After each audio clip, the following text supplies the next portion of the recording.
उड़ाजाहाज जोगे दिनिकिया नुआपड़ा जिला गस्तरे आसी ओडिशार उपमुख्यमंत्री कनक वर्धन सिंह देओ नुआपड़ा जिला सदर महकुमा गौतमा उच्च जहाज पड़ियारे अवतरण करथिले।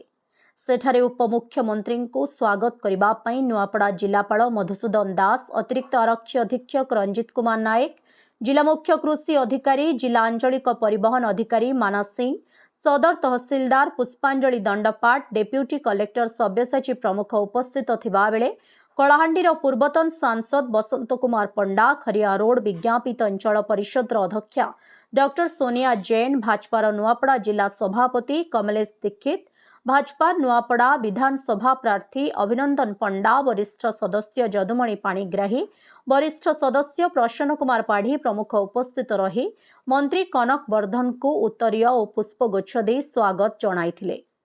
सेठारे जिला पुलिस पक्षरु मंत्री को गार्ड ऑफ ऑनर प्रदान करा जायथिला। परे मंत्री नुआपड़ा जिला सदर ब्लॉक आमसेना अभिमुखे यात्रा करथिले। सेठारे से गुरुकुल आश्रमर 58तम प्रतिष्ठा दिवस पालन समारोहर उद्यापनी उत्सव जोग देथिले। मंत्री गुरुकुल पहुंचवा परे आश्रमर आचार्य व्रतानंद सरस्वती पगार, पानीर महिला कीर्तन दलर झांझर ताले ताले मंत्री को स्वागत करथिले। गुरुकुल आश्रमर प्रतिष्ठाता स्वामी धर्मानंद सरस्वती अध्यक्षतार आयोजित उद्यापनी सभारे मंत्री कनक वर्धन सिंह देओ मुख्य अतिथि रूपे जोग देथिले।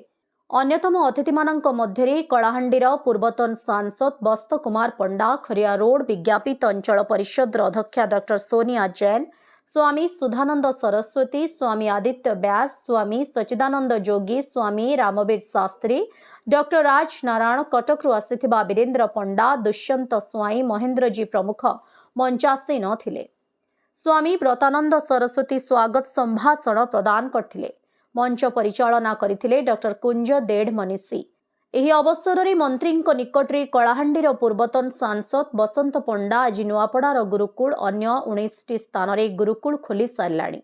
सेथिमध्यरु नुआपड़ार अगना अगनी बनस्थ माओ अध्युषित सुनाबेड़ारे मध्य एक बालिका आश्रम खोला जाइछि, किंतु पर्याप्त छात्रावास अभावरु आदिवासी अंचलर बालिका माने आसी रहि पारु नाहांती। एणु सेठारे छात्रावास निर्माण करिबार आग्रह प्रकाश करथिले। मंत्री निज अभिभाषण रे आपणमानक यथार्थ दाबी को सरकार निकटरे पहुंचाइबा सह निजे चेष्टा करी आवश्यकता पूरण हेबो बोली कहिथिले। परे मंत्री गुरुकुल मध्याह्न भोजन करी भुवनेश्वर अभिमुखे यात्रा करथिले। आज 57तम वार्षिक उत्सव आमसेना गुरुकुल पालन करा जाइछि। स्वामी दयानंद सरस्वती 200तम जन्म जयंती रे मान्यवर मुख्यमंत्री आज आसीबा थिला। इठी से तांकर अन्य कार्यक्रम थिबा कारण मते इठी आसीबा पई अनुरोध करिथिले एवं से हिसाब रे मु आसीछि। से कहिथिले मते कि जहा इठी लोकंकर आमसेनार जहाँ कि अच्छी शुणवे एवं तांकु जाइकरी मु ता बाबद सूचित करी ताकु कार्य को आगामी दिन रे आमे संपूर्ण करिबा व्यवस्था करिबो।